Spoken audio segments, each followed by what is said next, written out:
ओम साई राम। ही everyone, आ गई है 33 number की कहानी, जो कि है केवल और केवल साईं भक्तों की ज़बानी। तो आप सभी ऑडियो एंड लिस्टिंग मोड पर आ जाएं।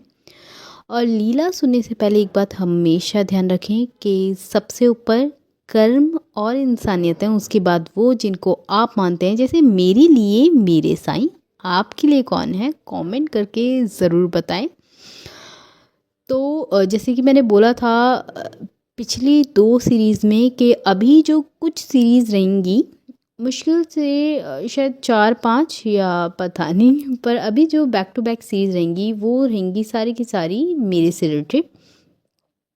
कि हमें मतलब साईं हमारे साथ हैं, या वो इतने टाइम से हमारे साथ कनेक्ट थे, ये हमें कैसे पता चला, और बाबा ही क्यों। तो 33 लीला है और पार्ट 3। तो हम 32 को ही कंटिन्यू करेंगे लास्ट। जैसे कि लीला में आपको बताया था कि जो पहली ऐसी लीला भी कुछ होती है जिसको आज अगर हम उस भाव से देखें तो बहुत खूबसूरत भाव है बाबा का। बाबा का नाम ही अपना आप में एक शक्ति है। तो वो जो पिछली जो स्टोरी या कह लीजिए जो लीला थी, वो मेरी मम्मी के साथ हुई थी, और हुई थी मुझसे रिलेटेड। जो कि मैंने थोड़ा सा, जितना मुझसे हो सका, जितना मैंने रिकॉल करने की कोशिश करी, उतना मैंने शेयर किया। क्योंकि साईं हमारे साथ हैं, इस चीज़ का अनुभव ना मुझे आज होता है बहुत अच्छे से। और इसी चीज़ को कंटिन्यू करेंगे कि जब वो लीला हुई 2007-8, उसके बाद बहुत समय से मतलब फिर से ऐसा दौर आया कि हम सब अपने अपने कामों में बिज़ी हो गए। स्कूलिंग का टाइम था, और पेरेंट्स अपनी अपनी चीज़ों में, बहुत सारी चीज़ों में हम लोग बिज़ी हो गए। तो 2008-7 की ही बात है कि हमारा जो फर्स्ट घर था वो कॉलोनी का ही नाम साईं था, साईं कुंज। और उस टाइम तो हमारे लिए बिल्कुल नॉर्मल था, मतलब ऐसा कुछ अब जब हम देखते हैं कि यार हमारा मतलब पहला घर था, और उसकी जगह को अगर हम सोचने की कोशिश करें, हालांकि हमने अपने 2 घर बनाए हैं बैक टू बैक, जो कि बहुत कम समय में हमने उनको सेल आउट करा। पर जब हम देखते हैं कि हमारा पहला घर, जो कि नाम ही साईं कुंज के नाम से था, तो उस टाइम वो हमारे को मतलब नॉर्मल ठीक है। पर फिर वो भी चीज़ समझ आती है कि कहीं ना कहीं वो भी एक कोइंसिडेंस बाबा से रिलेटेड। तो ये भी अपना आप में बहुत बड़ी बात है। और जो एरिया था हमारा, जिस एरिया में हम रहते थे, वहाँ पे साईं मंदिर था, बहुत बड़ा साईं मंदिर, जो कि हम हफ्ते 2 हफ्ते या फिर ऐसे जाया करते थे नॉर्मल यहाँ से।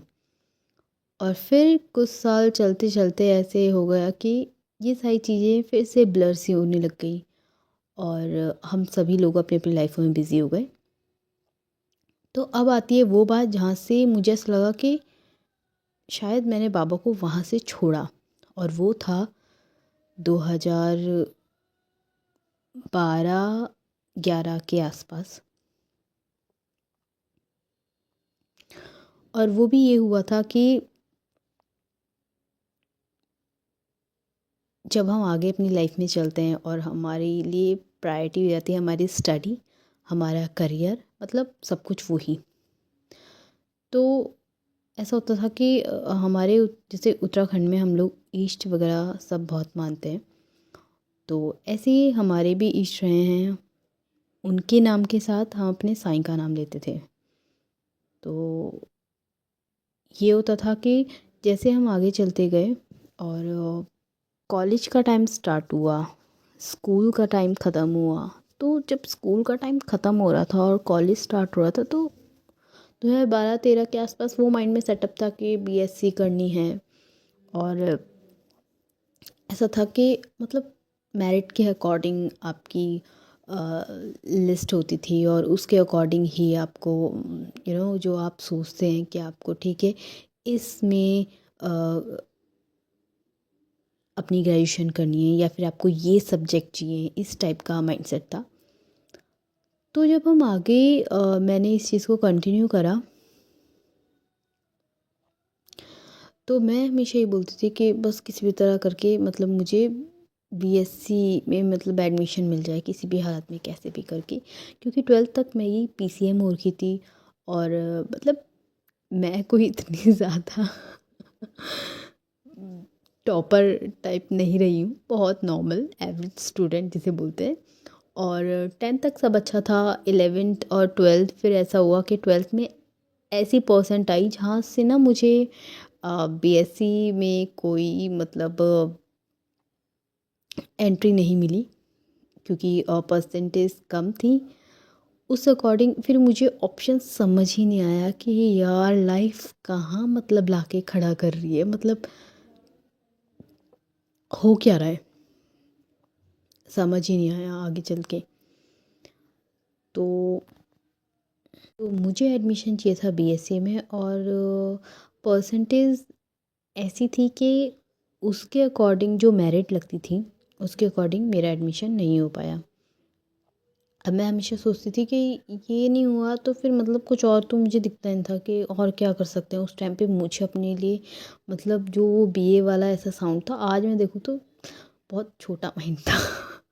बहुत छोटा माइंड था ये बोलना ही और सोचना ही कि यार ऐसा कुछ नहीं होता है। बट उस टाइम पे मैं सोचती थी कि कैसे मतलब कैसे करके आगे चीज़ें चलेंगी। और मुझे तो यही एडमिशन चाहिए था। और मतलब क्या मतलब मैंने इतनी ज़्यादा रिक्वेस्ट करी बाबा से कि किसी भी तरह बस इतने मार्क्स इतने परसेंट आ जाएं कि मैं बीएससी कर पाऊँ। हुआ ये कि वो चीज़ तो नहीं हो पाई और मुझे एडमिशन भी नहीं मिला। तब से शायद जो अब मैं यहाँ पे एक थोड़ा सा टर्निंग पॉइंट आएगा जहाँ से मैंने शायद साइंस को छोड़ दिया था, ये सोचते हुए ये समझते हुए कि जो मैंने बोला वो तो इन्होंने करा नहीं। मतलब आप समझ सकते हैं 18-19 साल के बच्चे का माइंड क्या होगा। कि मतलब जो उसे चीज़ चाहिए वो मिल नहीं रही, तो उसके लिए कितनी भी प्रेशियस चीज़ पे आगे रख दो मतलब उसे फिर फ़र्क नहीं पड़ता वाली बात। तो हुआ यही था कि अब जो चीज़ मैं चाह रही थी वो हुआ नहीं। तो मैं सोचती थी कि नहीं यार, मतलब मैंने वहाँ से सारी चीज़ कहीं ना कहीं कह लो कि थोड़ा सा डाउन फेज़ आया या फिर कुछ भी कह सकते हैं। बट वहाँ से मैंने बहुत सारी चीज़ छोड़ दी थी कि यार मेरा मतलब जो मैं चाही थी वैसा नहीं हो पाया। और उस टाइम पे बहुत ज़्यादा ये था कि बीएससी वगैरह में एडमिशन मिलेगा तो मतलब होता है ना अपना एक अलग ही वे हो जाता है एक थोड़ा सा कि सब संग में सारे जितने भी हैं वो सब के सब बीएससी कर रहे थे और तुम एक उस चीज़ को जो तुम चाह रहे थे वो ना कर पाओ तो अपने आप में बहुत ज़्यादा इन्फीरियर सा फील होता है। वही सेम कंडीशन मेरे संग थी। और मैं सोची थी मतलब मैं इतना ज़्यादा रिक्वेस्ट कर रही हूँ गॉड से, पर इतनी मेरी परसेंटेज मतलब उस टाइम पे मेरा माइंड का लेवल कर्मा ये सब चीज़ें नहीं मानता था। ये सब चीज़ों का रिसर्च वक्त तो मेरा बहुत आगे स्टार्ट हुआ। पर उस टाइम पे मुझे लगा यार मेरे को ये चीज़ नहीं मिली ना तो मतलब कोई चीज़ मेरी किसी काम की नहीं। तब मैंने वहाँ से मतलब कुछ भी ऐसे मानना वगैरह ये सब छोड़ दिया था कि कुछ नहीं होता है ना। अब मैं आपको बताऊँ यहाँ से एक चीज़ कि मैं क्यों बोलती हूँ कि जो होता है अच्छे के लिए होता है, बहुत अच्छे के लिए होता है। मतलब एक तो होता है अच्छे के लिए होता है, एक होता है बहुत अच्छे के लिए होता है। तो मुझे ऐसा लगता है अच्छा हो रहा हो बुरा हो रहा हो आगे चल के जब आप देखोगे तो आपको लगेगा बहुत अच्छे के लिए वो काम हुआ है। और मेरा एडमिशन ऐसे कोर्स में हुआ जो जो मेन कॉलेज था वो मेरे घर से ही मान के चलो 1.5 या 2 किलोमीटर के डिस्टेंस पे था। तो जितनी मेरी परसेंटेज थी उतने ही परसेंट में उस कोर्स की मतलब मेरिट लगनी थी। और उस टाइम तो बहुत ज़्यादा उलझनों में मतलब मैंने, ठीक है, उस कोर्स के लिए मतलब हम रेडी हुए, हम लोगों ने सबने ये सोचा कि इतने मतलब जो परसेंटेज थी मतलब फर्स्ट डिवीज़न से कम थी और इस टाइप की परसेंटेज थी। तो उसके अकॉर्डिंग हुआ क्या कि बीएससी में तो मेरी जो मेरिट लगनी थी बहुत हाई लगी थी, तो मेरा वहाँ नहीं हो पाया एडमिशन। जितनी मेरी परसेंट थी उतनी परसेंट में जो कोर्स मतलब शायद उसके लिए मेरी किस्मत लिखी होगी कहते हैं, तो उस कोर्स में मतलब मेरी मेरिट बैठ रही थी और वहाँ पर कोई ऑप्शन नहीं था। हाँ, तो हमने ले लिया वो कोर्स और फिर कहीं ना कहीं मेरे पेरेंट्स का ऐसा मूड था कि मैं ये करूँ। तो हम सबकी बात में हम सब बैठे, सोचा समझा कि ठीक है, मतलब क्या ही कर सकते हैं, आगे तो चलना ही है ना। तो मैंने उस कोर्स में एडमिशन ले लिया और यहाँ से भी थोड़ा सा एक छोटा सा यू टर्न आएगा कि उस लाइफ में मतलब मेरे लिए वो लाइफ बिल्कुल अलग, बहुत डिफरेंट। कहाँ तुम एक सहमे वैसी लाइफ जीते हो और जब फिर तुम कॉलेज में आ जाओ तो तुम्हारी लाइफ बिल्कुल मतलब होता है ना कि हाँ कुछ नया ही देखने को कुछ करने को मिल रहा है। तो ऐसे करते करते उस कोर्स के मतलब 4-5 साल बीत गए। अब वो कोर्स क्या है या फिर मैंने क्या करा था वो सब भी मैं आपको एक टाइम आएगा बताऊंगी आराम से। पर इन सब चीज़ों के बीच में मैंने बहुत डाउनफॉल देखे अपनी इस जर्नी के बाद, जहाँ से यहाँ से यू टर्न स्टार्ट हुआ। बहुत डाउनफॉल्स देखे, बहुत मेंटल ट्रॉमा देखा, मतलब बहुत कुछ सुनने समझने के बाद फिर ऐसा लगा कि मैं कहीं ना कहीं एक ऐसे रिसर्च वर्क में लग गई जहाँ मुझे लगता था कि ना हर एक चीज़ से ऊपर इंसानियत है, हर एक चीज़ से ऊपर कर्म है। तो 2013 से मेरा कॉलेज स्टार्ट हुआ और 2018 में फिनिश हुआ। और इन सारी ड्यूरेशन के बाद जब टाइम निकला, बहुत सिंसेरिटी भी आई, बहुत कुछ लाइफ में फेस किया, देखा। तो फिर मैं अपने रिसर्च वर्क में गई क्योंकि मेरा कुछ ऐसा इन्वायरमेंट रहा है कि थोड़ा सा रिस्ट्रिक्ट टाइप का, और ये कह लो कि ओपिनियन खुद की ज़्यादा ना होना। तो उस इन्वायरमेंट के थ्रू मैंने जब बहुत करीब से लोगों को देखा, सुना, समझा, तो उसके बाद मुझे ऐसा लगा कि कर्म और इंसानियत सबसे ऊपर है। और इसी बीच मुझे मिली पीके शिवानी जी, और जिनका मैं सच में दिल से बहुत बहुत बहुत थैंक्स बोलती हूँ, जिनकी वजह से मुझे थोड़ा सा कार्मिक अकाउंट के बारे में क्रिस्टल क्लैरिटी हुई। और जिस रिसर्च वर्क पे मतलब मैं सोचती थी कि मैं इस ये चीज़ मुझे थोड़ा क्लैरिटी के साथ जानना है कि कर्मा क्या है, ये सब क्या है। तो वहाँ से थोड़ा सा जब मैंने बीके शिवानी जी को सुनना स्टार्ट किया, समझना स्टार्ट किया, तो कहने का मतलब 60 to 70% काम तो उनके वीडियोस से, उनके लेक्चर्स के थ्रू क्लियर हुई। और ये सब चीज़ें करते करते, सुनते सुनते फिर मुझे ऐसा लगा कि मैं एक टाइम पे मतलब नॉन वेजिटेरियन थी, फिर मैंने वो सब छोड़ा। और आज छोड़े हुए मुझे 3-4 साल हो गए हैं। कहने का मतलब अब माइंड में वो सब चीज़ें कुछ आती ही नहीं। तो एट द एंड ये समझ में आया कि जो कुछ करोगे उस सब का हिसाब इधर ही है। और 90 to 98% सब कुछ कर्मों पे ही डिपेंड है।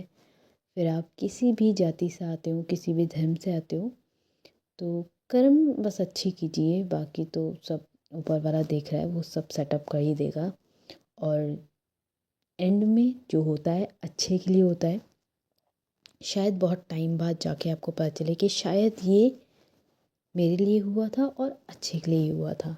ये आपको एट अ टाइम कभी समझ नहीं आएगा। ये सब चीज़ें समझ में आएंगी जब कुछ टाइम निकल जाएगा। तो मैं तो यही कहूँगी कि आज से, अभी से आप कहीं से भी कैसे भी हों या किसी भी चीज़ से बिलोंग करते हो, आप सब लोग भी कर्म को महत्व दीजिए, क्योंकि कर्म सबके लिए एक है। उसकी तलवार सबके लिए एक समान ही चलती है। तो यही था, और यही सारी चीज़ें मुझे बाबा में मिली, और इसी स्टोरी को कंटिन्यू करेंगे 34 साईं लीला के साथ। तो मिलते हैं नेक्स्ट वीडियो में नए किसी एक और टॉपिक के साथ। तब तक के लिए ओम साई राम, जय साई राम, जय जय साई राम। और ये मेरी लाइफ का एक्सपीरियंस है जो मुझे लगता है कि बाबा से बहुत कनेक्टेड है।